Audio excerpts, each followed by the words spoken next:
Salam, salam jumpa kembali dalam anugerah dan cinta kasih dari Tuhan kita Yesus Kristus. Saya berharap Bapak Ibu sekalian tetap dalam keadaan sehat dan dalam keadaan kuat dan bersemangat. Pada kesempatan hari ini saya mengajak kita untuk membaca satu bagian firman Tuhan yang tercatat di dalam Amsal pasalnya yang ketiga, ayatnya yang ke-16. Begini firman Tuhan.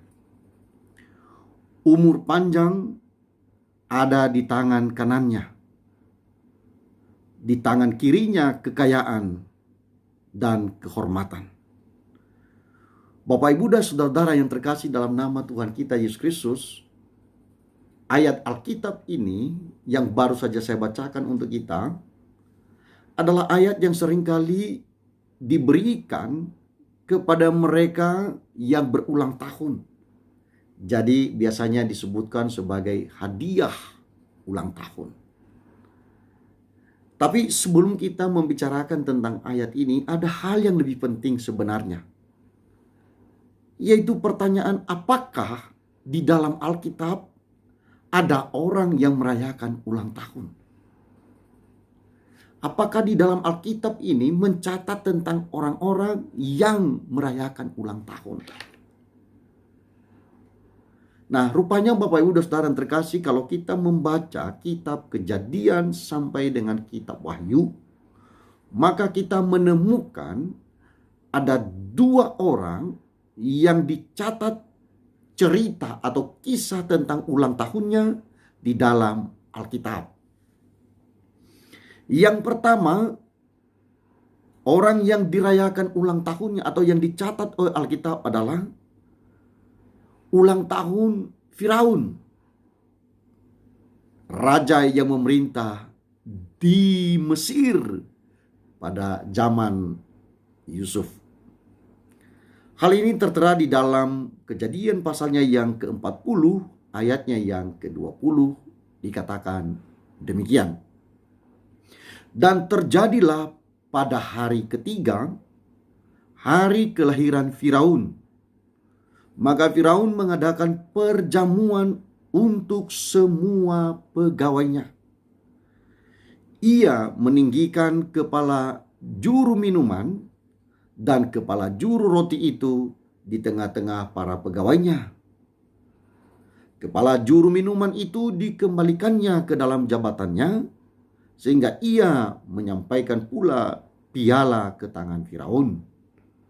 Tetapi kepala juru roti itu digantungnya seperti yang ditakbirkan Yusuf kepada mereka. Perhatikan Bapak, Ibu, dan Saudara, waktu Firaun merayakan ulang tahun, dia merayakannya dengan dikatakan oleh Alkitab perjamuan untuk semua pegawainya. Tentu yang dimaksudkan di sini adalah pesta besar. Kalau sekarang ini kita menyebutnya sebagai pesta pora. Begitu ramai, begitu luar biasa. Dan ini adalah sukacita bagi Firaun, tetapi rupanya di dalam hari ulang tahunnya ini juga menceritakan di bagian yang lain adalah bahwa ada dua orang yang melakukan kesalahan, yaitu juru roti dan juru minuman, dan mereka dipenjara bersama-sama dengan Yusuf.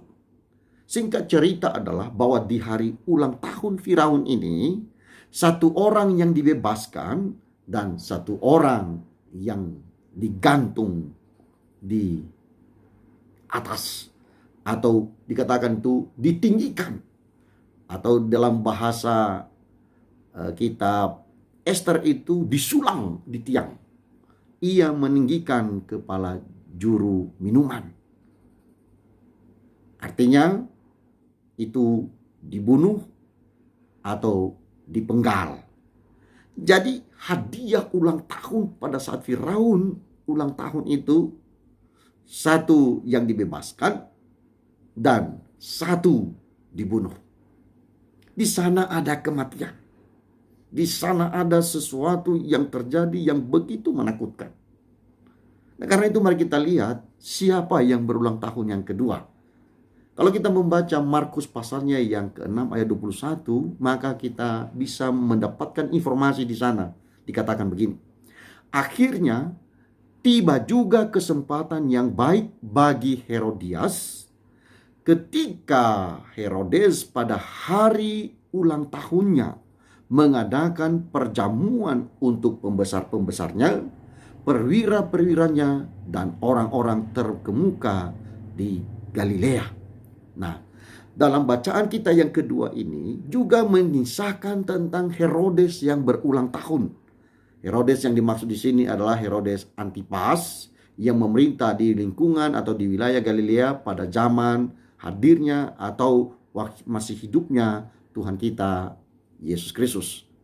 Nah, cerita ini juga sangat menarik karena sesungguhnya Herodes mengambil Herodias menjadi istrinya yang adalah istri dari saudaranya sendiri. Dan itu ditegur oleh yang bernama Yohanes Pembaptis. Dan juga akhirnya Herodias itu menaruh dendam. Dan akhirnya di hari ulang tahunnya itu sebagai hadiah kepada anaknya, kepala Herodes, orang benar itu, yang menyuarakan kebenaran itu, kepalanya ditebas dan ditaruh di atas talam dan diberikan sebagai hadiah. Lihatlah, baik Firaun maupun Herodes sama-sama merayakan hari ulang tahun. Dan di hari ulang tahun mereka juga ada yang dikorbankan. Ada kematian, dan juga di dalamnya ada pesta besar kepada para pembesar, kepada orang-orang yang terdekat dengan mereka. Apakah inikah ulang tahun yang selayaknya, yang seringkali kita perdengarkan atau kita lakukan di dalam kehidupan sebagai orang Kristen? Sebagai hadiah ayat yang saya sudah bacakan di awal tadi, yaitu Amsalnya pasal 3 ayatnya yang ke-16. Umur panjang ada di tangan kanannya, di tangan kirinya kekayaan dan kehormatan. Kalau begitu, apakah orang Kristen tidak boleh merayakan ulang tahun? Menurut saya, boleh saja dengan catatan. Silakan rayakan ulang tahun, tapi dengan catatan. Yang pertama catatannya adalah bahwa caranya harus benar. Dan juga tujuannya harus benar. Caranya adalah cara yang suasananya adalah suasana Kristen. Suasana yang menggembirakan, suasananya yang mungkin sederhana saja. Jangan dengan pesta pora. Jangan juga dengan kemabukan. Jangan. Yang kedua, tujuannya adalah bagaimana merefleksikan diri, merenungkan kembali perjalanan hidup tentang hari-hari yang sudah dilalui dan yang diberikan oleh Tuhan. Dan di dalamnya ada ibadah pengucapan syukur. Jadi bagi kita yang mau merayakan ulang tahun, silakan rayakan ulang tahun. Tetapi yang terpenting adalah caranya harus benar dan tujuannya harus memuliakan nama Tuhan. Selamat ulang tahun bagi semua saudara yang merayakan ulang tahun kapan saja dan di mana saja.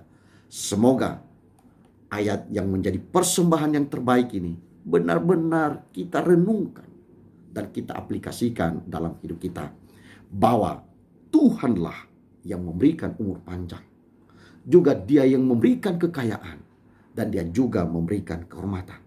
Karena itu ucaplah syukur kepada Tuhan, karena Dia telah memberikan yang terbaik, baik itu umur panjang, juga kekayaan, kehormatan, semuanya yang berasal daripada Tuhan.